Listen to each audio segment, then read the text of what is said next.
이제 36분도 남지 않았습니다. 잠시 후 윤 대통령에 대한 두 번째 탄핵 소추안 표결이 이뤄지는데요. 표결 앞둔 대통령실 분위기 알아보겠습니다. 자, 구승은 기자, 대통령실 입장이 뭐가 좀 나온 게 있나요? 네, 대통령실은 별다른 입장을 밝히지 않은 채 국민의힘 의원총회 등 국회 상황을 예의주시하고 있습니다. 지난주와 달리 이번엔 여당 내 이탈표가 나올 것으로 예상하며 탄핵안 가결 가능성에 대비하고 있는데요.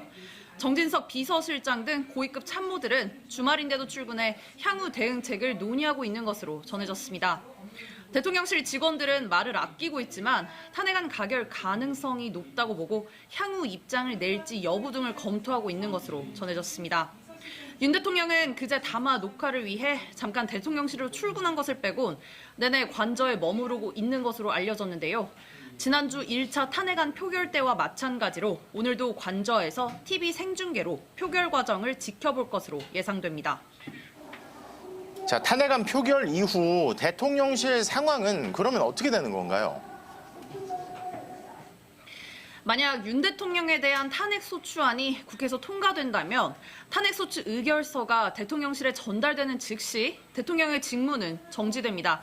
박근혜 전 대통령 땐 탄핵안이 통과되고 3시간 뒤 청와대에 전달됐는데요. 이후 한덕수 국무총리의 대통령 권한대행 체제로 전환되며 헌재는 최장 180일 동안의 심리에 착수하게 됩니다. 다만 대통령 신분은 그대로기 때문에 업무 추진비를 제외한 월급을 받고 관저 생활과 경호 등 예우도 변하지 않습니다. 담화에서 비상계엄은 통치 행위라고 못 박은 윤 대통령은 법리 다툼 준비에 본격 돌입할 걸로 보입니다. 탄핵안이 부결되거나 지난주처럼 의결 정족수를 채우지 못해 폐기된다면 윤 대통령은 대통령으로서 모든 권한을 유지하게 됩니다. 하지만 야당이 매주 탄핵안 발의를 예고한 만큼 이럴 경우 전국 혼란은 심화될 걸로 보입니다.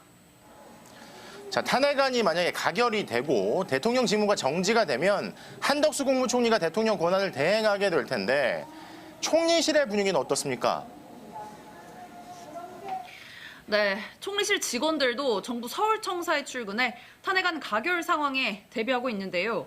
한 총리는 삼청동 총리 공간에 머물다가 오후에 서울청사 집무실로 나와 국회 표결을 지켜볼 예정으로 전해졌습니다. 탄핵안이 가결되면 한 총리는 정부 수립 이후 10번째 대통령 권한대행을 맡게 됩니다. 군 통수권과 법률안 공포와 거부 등 헌법상 대통령의 권한을 대부분 이어받게 되는 건데요. 총리실은 한 총리 권한대행 체제가 출범할 경우 관례대로 대통령실이 아닌 정부 서울청사에서 직무를 이어간다는 입장입니다. 다만 한 총리 역시 내란 혐의 피의자 신분이고 민주당이 탄핵 추진을 예고한 상황이라 업무를 이어가기 어려울 거란 관측도 나옵니다. 지금까지 대통령실에서 전해드렸습니다.